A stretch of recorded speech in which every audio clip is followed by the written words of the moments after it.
afternoon, people. Back here for my second video, and this is a bit of a doozy. 5 epochs.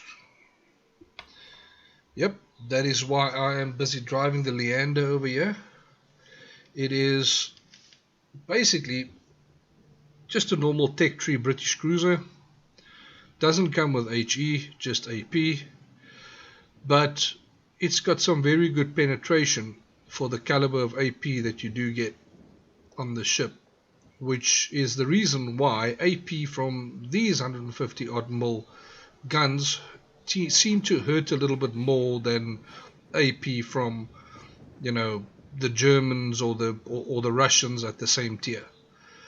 First of all, this is basically a top tier game for myself. The reason I'm playing this is because of the whole 5 epochs missions, if you want to call it that.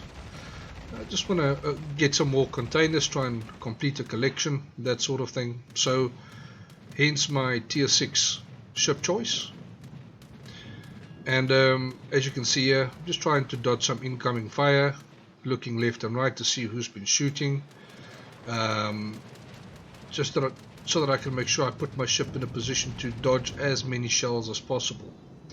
Now, as you can see, there's quite a few ships coming to this side of the map, and essentially it's myself, the Visby and the Koenig that needs to hold this flank.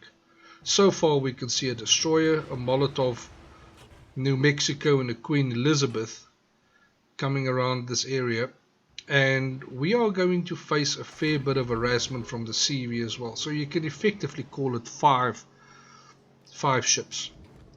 I'm about to smoke up. I just wanted to make sure that we do get some eyes on the T-22. Pop my hydro to make sure that if he continues sailing in the straight line, my hydro is going to do the rest for me. It's going to keep him spotted. All I need to do is get him closer than 4 kilometers, and then my hydro is going to do the work for me. As you can see, he just went dark, but the moment he realizes his hydro, he turns out and he sends his torpedoes. But unfortunately, he's dead.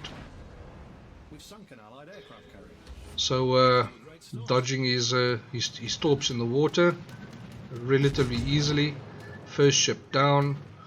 Now we need to start focusing on the rest of the ships that's on this flank. But it's not going to be an easy task, because these ships, the New Mexico and the Queen Elizabeth specifically, they are quite hard hitting battleships if you know how to play them properly. And the Leander, even though it comes with a heel, it's reasonably squishy. So it can get one-shotted with AP from the New Mexico and the Queen Elizabeth. So you don't want to do anything stupid.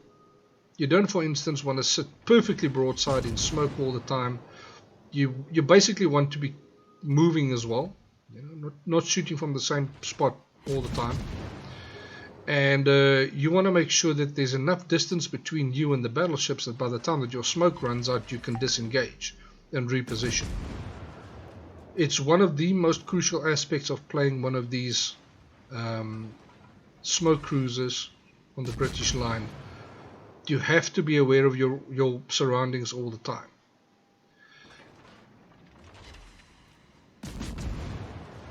There you can see I made sure that I could get one last shot off, considering that there was still smoke in the way. I wasn't too worried about him spotting me on that last shot or two that I'm going to be sending his direction, because I am going to leave you know, his detection of my own ship pretty soon. Molotov is spotted returning back around the same island he disappeared to not too long ago, and in enters contestant number 5 as well, the Exeter. His name is going to become quite ironic later. So I don't want to take a risk. Molotov's still half health, and he can do a fair bit of damage to me, but I also know that I don't want him to push in any further, maybe do some harm to the Visby.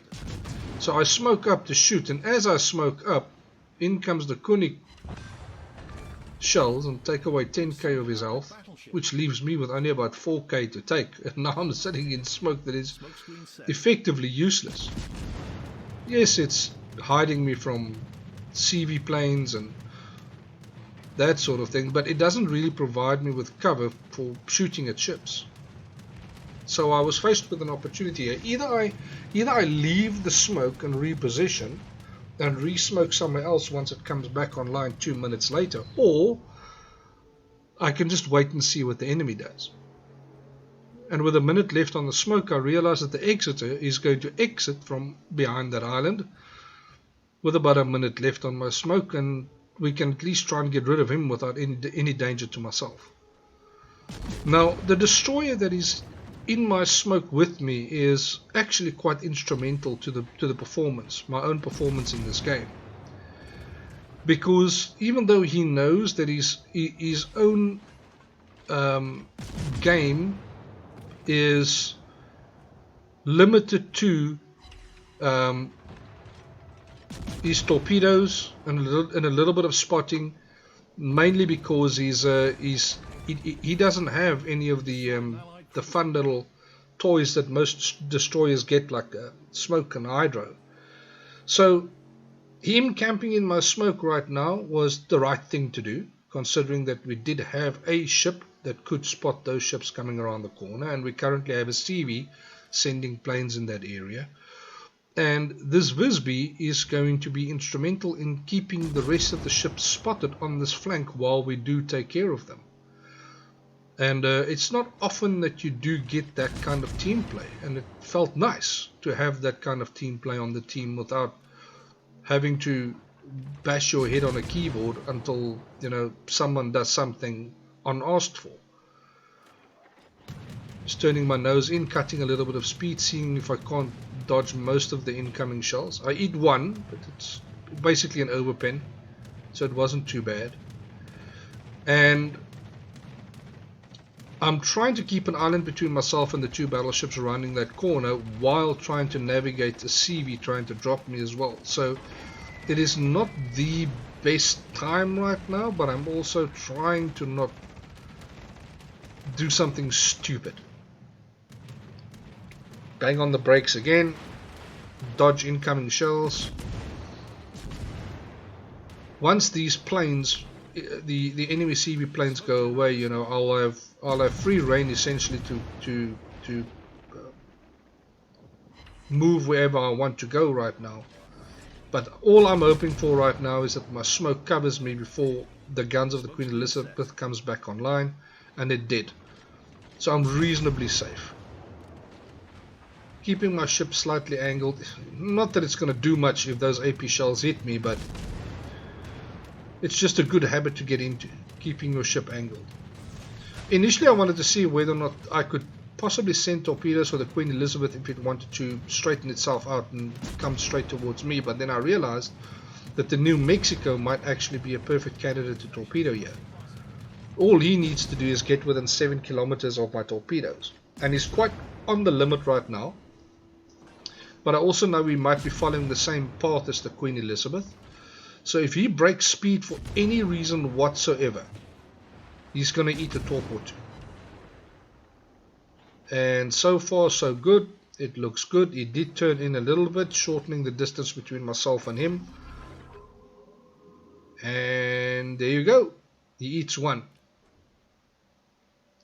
Not that him getting flooded because of a torpedo does anything for me, because I can't really set him on fire unless he gets really close and my secondaries can open up on him. Queen Elizabeth trying to heal up a bit.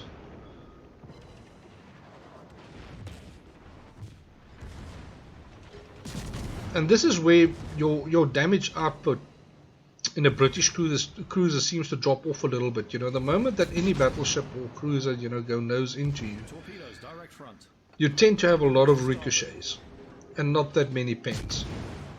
But all you need to do is make use of your DPM and just keep plugging away.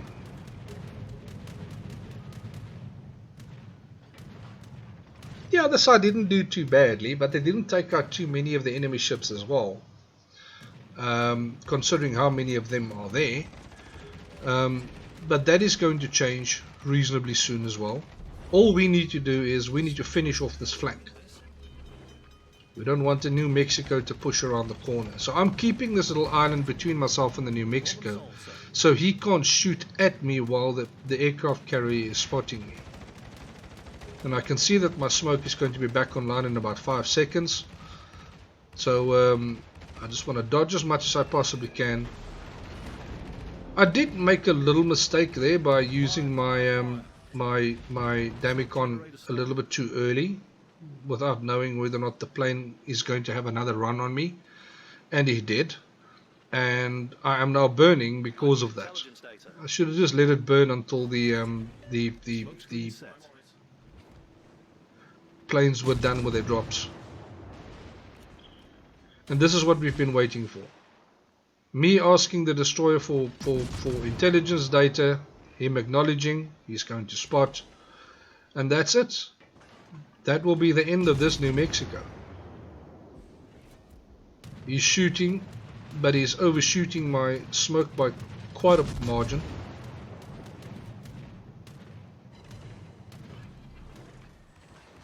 You can see this is probably a new player.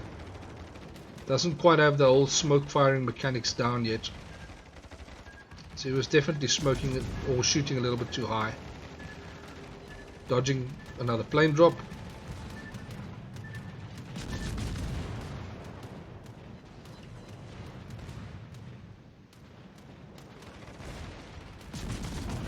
Just keep plugging away with the DPM. And then straighten out the ship and break speed so that another blind drop from the CV goes by, not harming my ship. The DD saying thank you for taking out the ship, and me thanking him for his spotting. A real trooper. Without him, the performance itself that you're seeing right now wouldn't have been possible. Because if he just decided to YOLO in and send torpedoes at a ship and get killed, I would have been forced to retreat a long time ago. Maybe kite, smoke up, hope that the CV can do a little bit of spotting, and try and keep the ships pushing that flank from entering our cap. But that was never needed because the destroyer realized his own shortcomings and played to his strengths, which is spotting, sending torpedoes, and stopping the enemy dead in their tracks with it. So well played to Beerluder. And I can see that the Ranger is probably behind that island. It's basically what most CV players do at the start of the battle. They try and get their CV in a safe place, which seems to be behind an island. And I was quite surprised to see him not moving at all. So I'm thinking, well, you're sitting nice and broadside. I'm just going to keep on plugging away here with my 150mm guns. And see if I can't get another kill. So that was a nice big salvo to start off with. But then the damage becomes a little bit anemic. Some big hits come in from other corners, and I'm thinking, nah, I just need to back up a little bit more. Create a little bit more of a flat broadside. And that was that. Murder She Wrote. Kraken Unleashed. 140,000 damage. Kraken Unleashed. In what is effectively a ship that not many people, especially new players, enjoy to play. Well, let me put it to you this way. If you're a new player and you're seeing this right now, just remember that at some point during your playing career on World of Warships, you'll return to certain ships that you didn't like all that much, and you might realize that the reason you didn't like them was simply because you didn't know how to play them yet, and that's not your fault. There's a huge variety of ships in this game, and not all of them do the same things or are good at doing the same things. The Tier 10 American cruiser, for instance, is very good. The Des Moines, at sitting bow in and pumping heavy American AP into the broadsides of battleships, cruisers, and destroyers. Whereas, and it's also good at setting fires at range if need be. The British cruisers don't do that. They do not set fires. They are good at throwing a lot of crap downwind to see what sticks.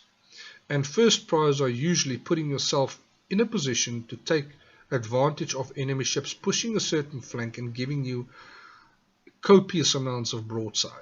That is essentially why you are in the game in a British cruiser, mainline cruiser. So get out there, play the game with these ships, and just be careful. Use your smokes wisely. Make sure that you use Superintendent to provide you with that additional smoke charge, because guaranteed, just like I did, you might waste one.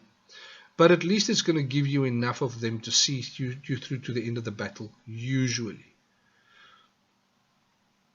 Be patient. Try and get someone to spot for you. And you'll see that your performances in ships that you might not necessarily have liked before can actually go up quite a bit. And your appreciation of that as well. Anyway, good luck. Have fun. And I will see you all again soon. Cheerio.